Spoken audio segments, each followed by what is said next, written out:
So hi, so I'm Abhishek. So I'm a graduating master's student from Trinity College Dublin here in electrical and electronics engineering.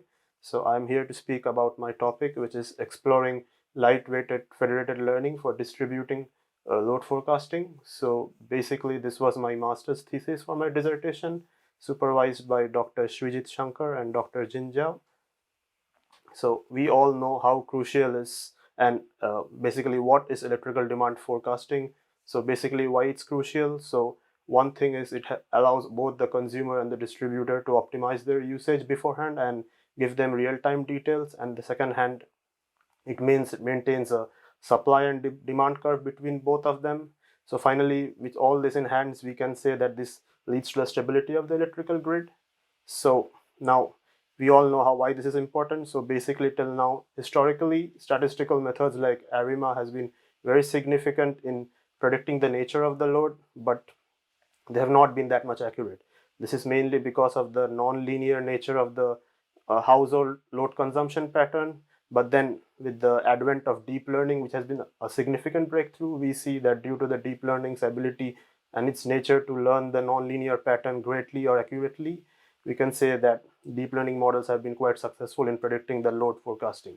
So nowadays we see a lot of deep learning and hybrid models which have come together and give us a great promising results with a very minimal error rate. So now in one hand we have these deep learning models which have been very successful, but then and every time we tend to improve these models to get a less error rate, we expect more amounts of data. So for every improvement now, since we require more amounts of data, these models tend to become data hungrier on one point, and on the other hand, these models that we are using tends to become complex over time. For each complexity, we need a more computational resource. So this is one set of the problem that we come across, and now we have the other set of problem that tends to remain unnoticed. That is the privacy concern. So basically, for an electricity load forecasting setup, basically we expect data from all the households smart meters to be get accumulated and sent to a substation level where we expect there to be a server. So this server collects data from all the smart meters and then basically train the data and learn, and then we get the prediction. So the problem with this is, now since we are sharing data from each smart meter, this data, they are very user sensitive. There have been a lot of works and papers which show that when we share this electrical household data from the smart meter, they can provide a lot of information about the appliance that have been used in the households, or the number of people living in the household, which are very user sensitive data and could lead to a lot of problems. And it's basically a privacy problem. So now we have two sets of things, one where deep learning is performing really well, but then on the other hand, these small or big problems tends to come up. So one way to tackle this is to look for a distributed learning kind of a setup. So this is where federated learning comes up. So federated learning is a platform where learning becomes possible at the edge. By edge I mean, so we have a setup where we can do machine learning on the smart meter itself instead of sending all the data to the global level. So the machine learning is now possible at the smart meters, and then once the machine learning is done and we have a trained model over there, so from all the households we can send the trained model to a global level and then aggregate all this smart meter models and make one global model and send them back to the smart meter. So the benefit of this is the data of which is required for the training remains at the household only, locked over there, and then no need for them to go to the global level. And on the same hand, we expect the whole setup to have a similar performance from what we see from deep learning models.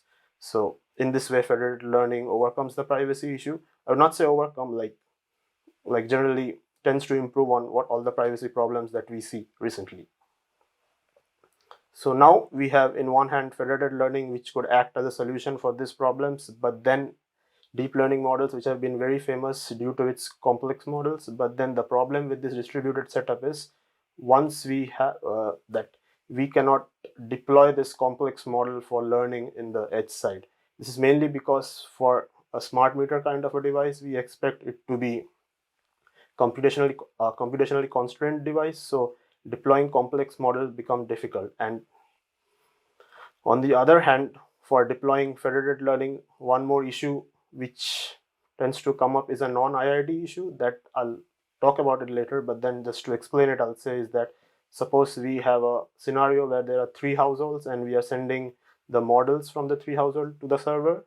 There could be a connectivity problem where due to a bad connectivity issue, some of the models like tend to not being sent to the server, and then the updates are skipped, and in the end this which could affect the performance. So this is a real life scenario for federated learning and has been talked about a lot, which affects the performance. So basically we have a lot of paper which talks how federated learning has been good and can act upon as a for the issues of deep learning, but then no one has ever like touched on how this real life non-IoT issues could be tackled. So basically in our approach, what we show is we show a lightweight model as in which is in contrast to complex model. This is because a lightweight model becomes ideal for a smart meter kind of a computationally constrained device, and then our main aim is to say that with the use of these lightweight models, whether can we achieve similar performance or not.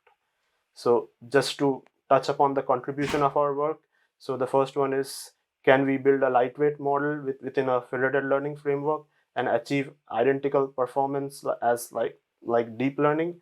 Number two is, there are issues with federated learning. Is there any way to improve it to some way or not?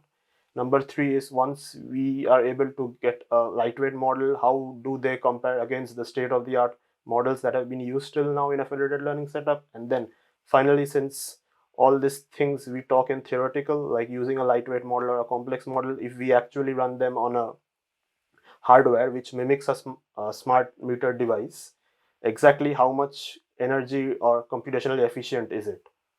So this is the contributions of the paper. So before I start, I'll just talk about the data set that we used for this work. So basically we are using a real data set from the smart meter energy consumption London household data set.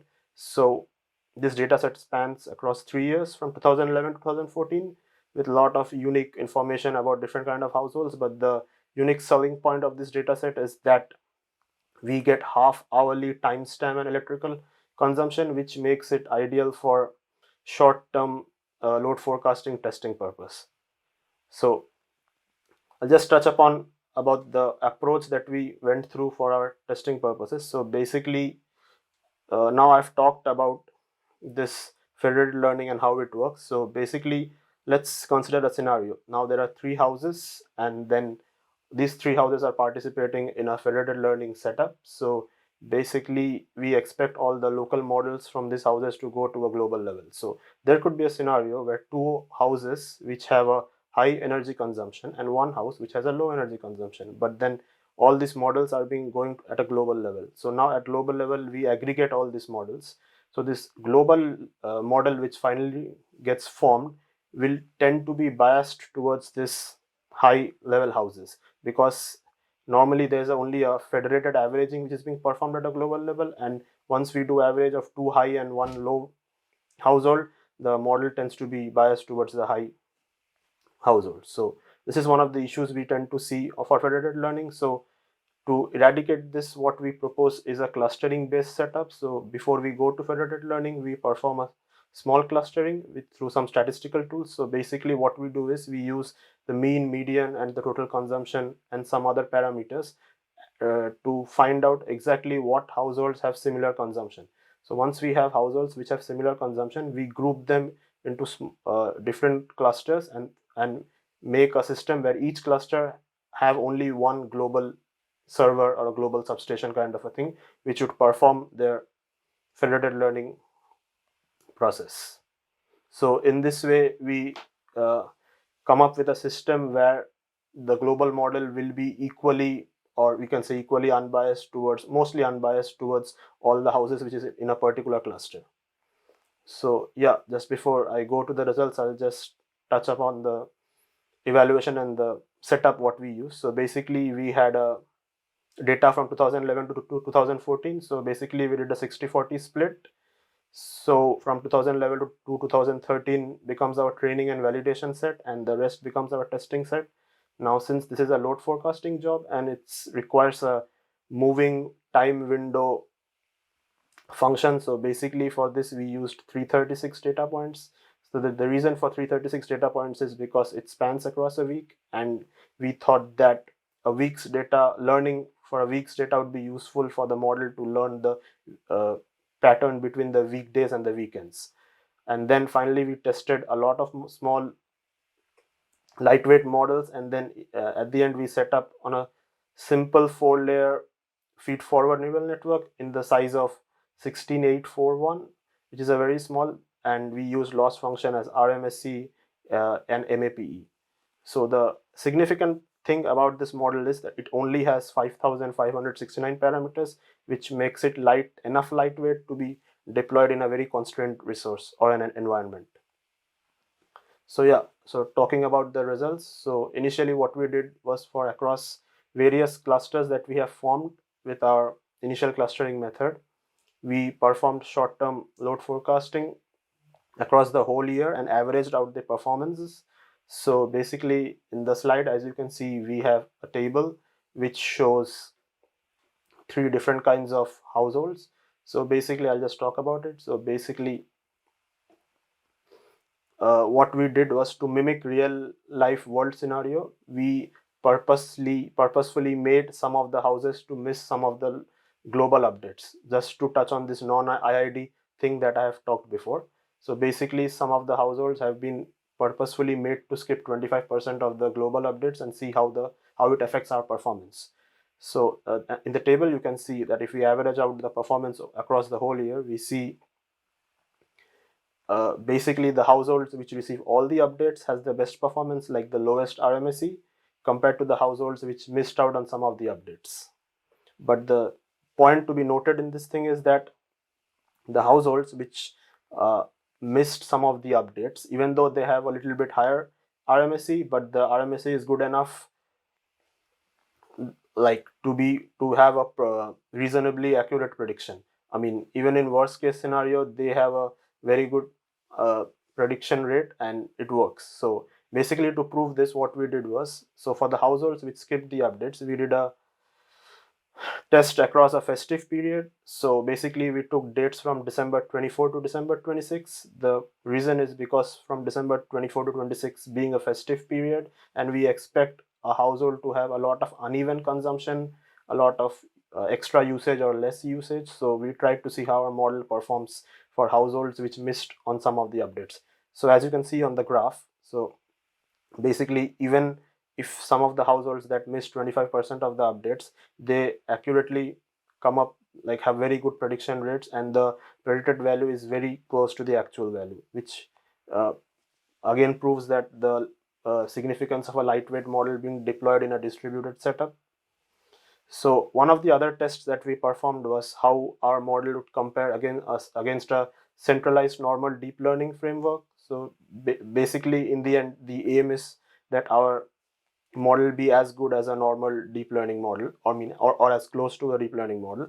So basically for this setup we use the same model, but we didn't, for the deep learning model we did not keep any non-IID scenario, because for a deep learning model we expect all the data to go to the server. So all the households are participating, and then rest all the parameters are kept same.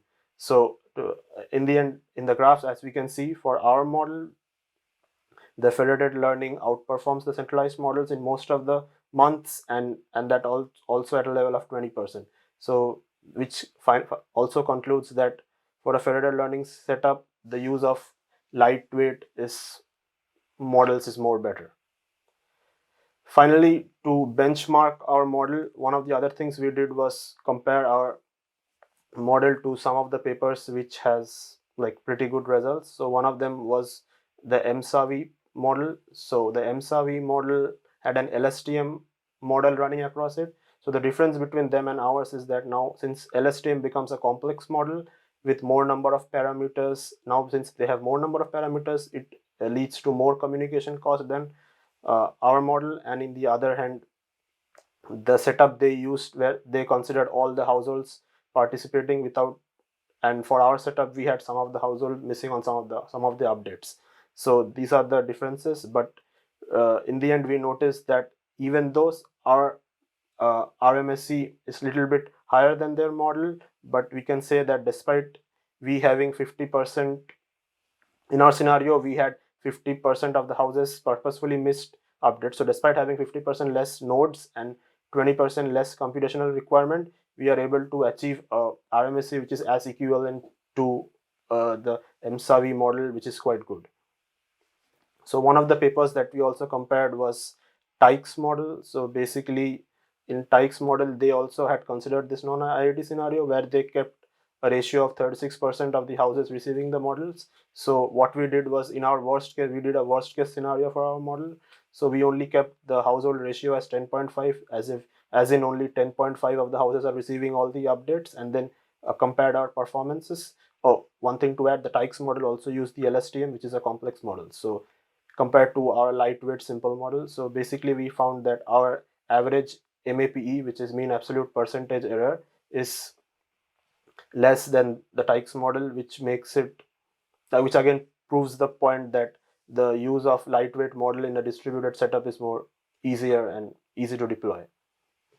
So now theoretically we have set up how good a lightweight model is. So now to practically prove it, what we did was, and to see exactly how much energy a smart meter or a device which mimics a smart meter would consume if we have to deploy our model, what we did was we took an Arduino Uno R4, uh, a lot of Arduino Uno R4s, and let them act as smart meter. The significant point is that all this Arduino, they are coming with an 8-bit processor. So the thing with 8-bit processor is it's like too much resource constraint, and if we are able to run our model in it, it becomes ideal that our model can run in any resource constraint environment. So basically what we did was we trained our model in an Arduino for a single day's data to predict the next day's data usage, and we recorded the energy consumption using a USB energy monitor calibrated, and we recorded it in 3 phases. There's an ideal time, ideal moment, the training moment, and the prediction moment. So basically we wanted to see when the model is training and prediction how much extra energy it consumes, so which would actually give an idea of the energy overhead incurred during the training. So we found that only 50 milliwatt uh, hour is the energy consumed if we average over the whole day, which is a mere if we have to a mere addition to the ideal state of the Arduino platform, which is equivalent to only 11% of the energy overhead, like uh, over the ideal state. So with this, we can conclude that the integration of the model is viable with the any smart meter hardware platforms which has similar or higher capabilities. This Arduino Uno having 8-bit processor makes it, and which makes it efficient for running this model. So in this case, we can conclude that it can be run on any model, and the performance shows that it is quite close to the deep learning complex models that we use. And to finally conclude my work, so basically after all this, so we have come up with an approach for a distributed load forecasting setup which can be deployed for a federated learning purpose, which uses a fully lightweight connected neural network with only something close to 5,500 parameters. Now since we are using federated learning, that we make learning possible at the edge. So on the other hand, are we are helping to tackle the privacy problems, because now the data remains stored in the household only and doesn't go to the distributors. And on the other hand, we also show that if we deploy it on a real life device which mimics a smart meter, how much energy it would consume, and it's a very significant minor energy consumption. And to finish it, we also did two big major studies against two state of the art papers. So even though in one paper we had a higher RMSE, we can always say that since we had lower parameters, the trade-off balances the performance. And in the second case, despite having less household ratio, we are able to get a better aggregate MAPE, which further highlights the flexibility of our approach and our model that can be used. So yeah, that's it. Thank you.